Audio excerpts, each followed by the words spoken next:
Friends, आज है princess के स्कूल में एनुअल फंक्शन और आज हम लोग आ चुके हैं और देखिए इतनी सारी भीड़ है। और आज हम लोग आपको दिखाएंगे प्रिंसेस के और बाकी बच्चों के dance shows. So stay tuned with moment kids channel. और ये इस तरह से सेटेड हो रहे हैं। तो फ्रेंड्स, आज है प्रिंसेस का एनुअल फंक्शन डे और आप जो हम लोग आ गए हैं, ये है स्टेज और ये है पब्लिक। इतनी सारी भीड़ है इधर। मस्ती में डोले बम बम बोले, मस्ती में तू डोले बम बम बोले, मस्ती में डोले बम बम बोले, मस्ती में तू डोले।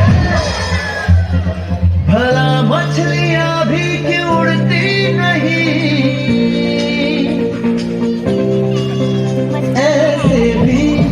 सोचो ना।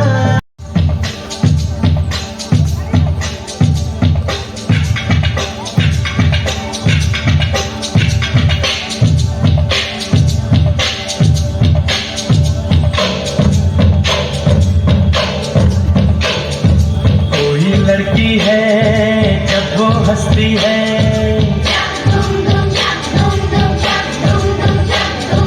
कोई लड़की है जब वो हंसती है, बारिश होती है छनक छनक छम छम। कोई लड़की है जब वो हंसती है, बारिश होती है छनक छनक छम छम। कोई लड़का है जब वो गाता है, डम डम डम डम डम डम डम डम। कोई लड़का है जब वो गाता है, सावन आता है।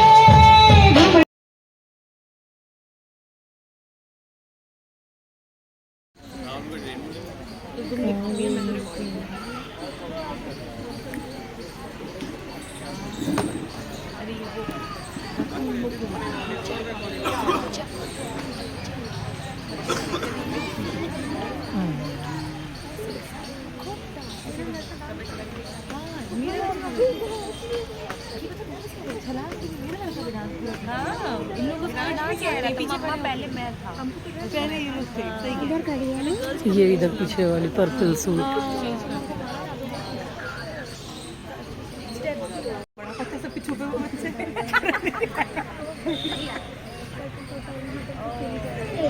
पावसा मी तुला देते पैसा, पैसा झाला खोटा आणि पाऊस आला मोठा।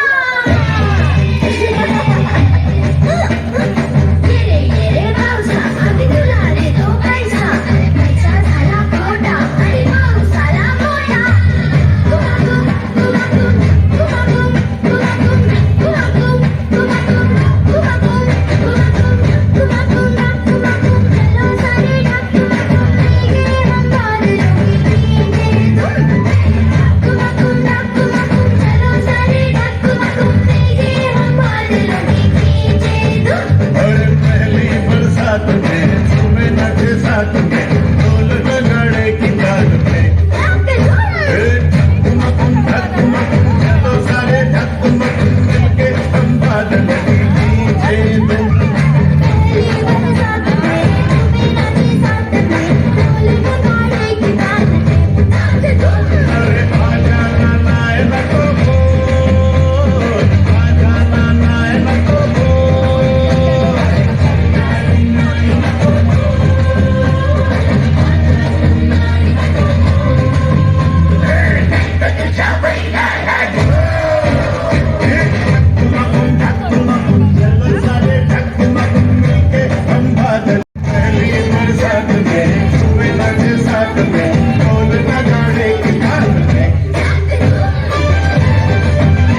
forest and turned into a deer.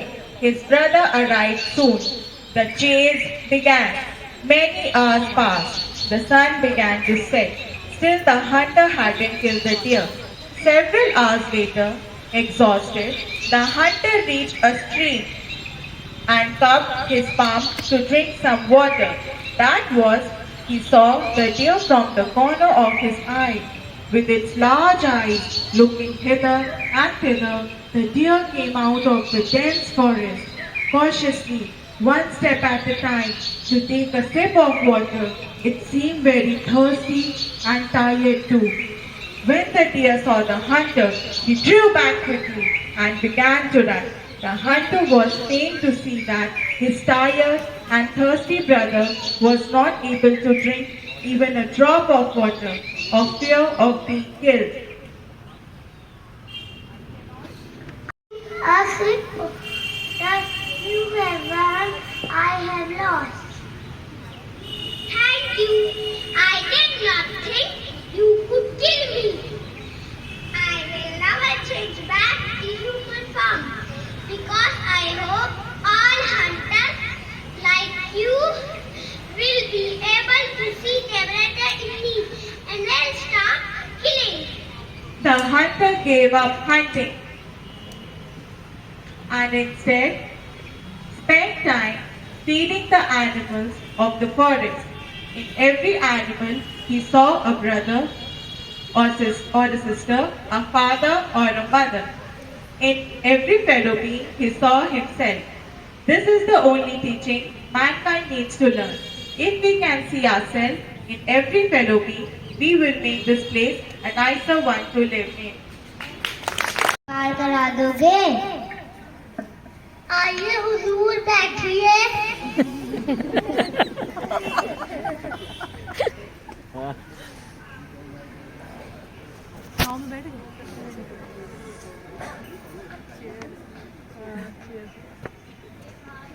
ए भाई, तुमने रामायण पढ़ी है?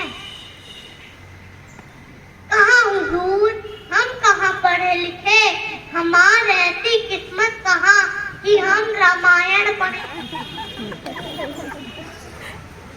तब तो तुम्हारी 1/4 जिंदगी पानी में गई।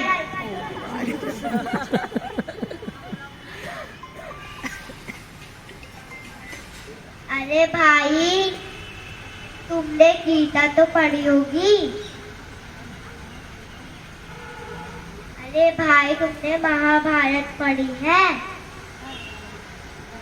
कहाँ हुजूर, हम गवार आदमी।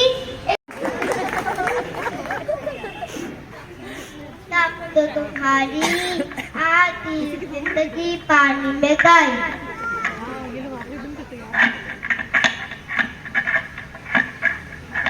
ए भाई, तुमने गीता तो पढ़ी होगी।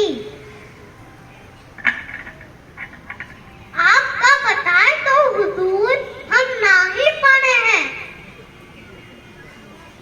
तब तो तुम्हारी 3/4 जिंदगी पानी में गई।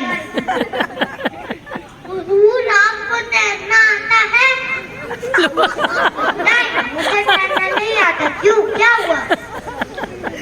तब तो आपकी पूरी जिंदगी गई। मेरी नाव में छेद हो गया है। मैं नीचे ना तैरकर अब आपकी पूरी जिंदगी पानी में गई। बचाओ, बचाओ, अब मैं क्या करूं?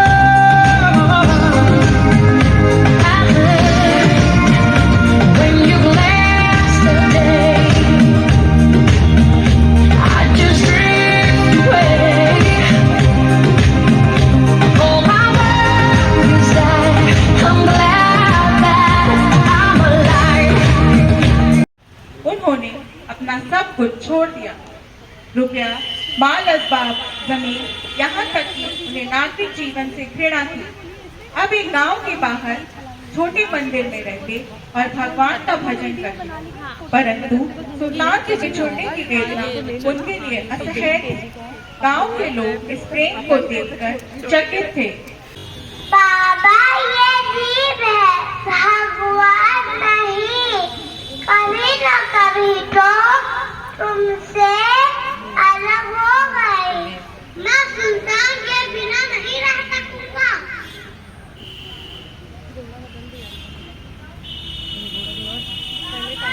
पागल है। इसका प्यार कोई भला थोड़े से कच्चा है।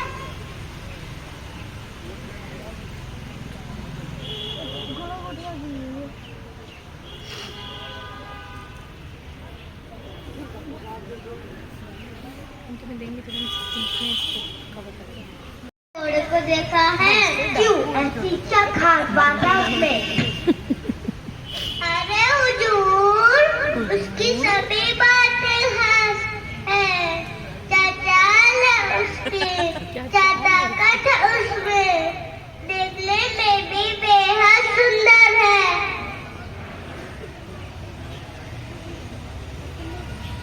ऐसा घोड़ा मैंने कभी नहीं देखा। बहुत सुंदर घोड़ा है। ऐसा घोड़ा तो आपके पास होना चाहिए। ऐसी बात है, तब तो मैं उसे जरूर देखने जाऊंगा। व्याकुल हो उठा। वह एक दिन बाबा भारती के पास पहुंचा।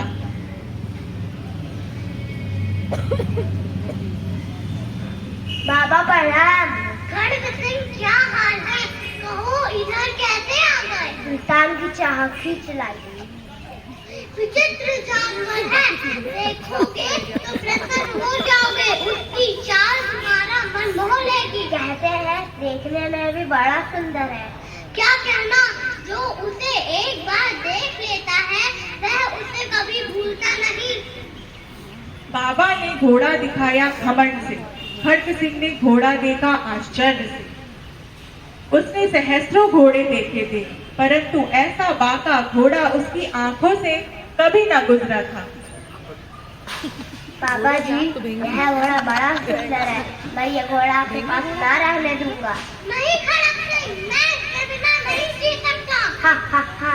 हाय, अब मैं क्या करूं? सुल्तान, सुल्तान। बाबा भारती डर गए। अब उन्हें रात को नींद नहीं आती थी। सारी रात अस्तबल की रखवाली में कटने लगी। प्रतिक्षण खड़ग सिंह का भय बना रहता, परंतु कई मास बीत गए, वह न आया। यहाँ तक कि बाबा भारती कुछ लापरवाह हो गए और इस भय को स्वप्न के भय की भांति मिथ्या समझने लगे।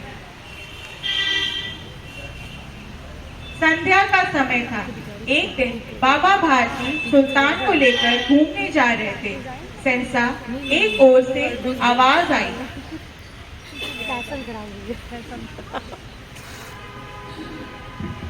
ओ बाबा, इस कमरे की भी बात सुनते जाना।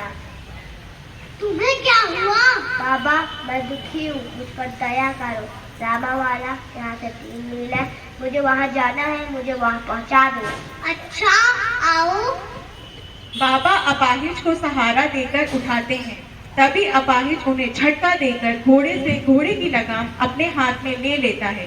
बाबा जमीन पर गिर पड़ते हैं। बाबा के मुख से भय, विस्मय और निराशा की मिली हुई चीख निकलती है। अपाहिज अपनी दुशला अपना फेंककर असली रूप दिखाता है और जोर से अट्टहास करता है। हा हा हा। जरा ठहर जाओ। बाबा जी, अब घोड़ा ना दूंगा। यह घोड़ा तुम्हारा हो चुका है। मैं तुमसे इसे वापस करने के लिए नहीं कहूँगा, परंतु खड़ग सिंह, केवल एक प्रार्थना करता हूँ। बाबा जी, आज्ञा दीजिए, मैं आपका दोस्त हूँ। केवल यह घोड़ा ना दूंगा। अब घोड़े का नाम ना लो। मैं घोड़ा नहीं मांग रहा, परंतु तुम इस घटना के बारे में किसी को मत बता पर क्यों? लोगों को जब इस घटना के बारे में पता चलेगा तब वो किसी गरीब पर विश्वास नहीं करेंगे। बाबा भारती चले गए, परंतु उनके शब्द खंड सिंह के कानों में उसी प्रकार गूंज रहे थे। मैं तो सोचता था मुझे घोड़े को लेकर यहाँ से भागना पड़ेगा। बाबा ने स्वयं मुझसे ये घटना किसी को बताने से मना किया है। ऐसा मनुष्य नहीं।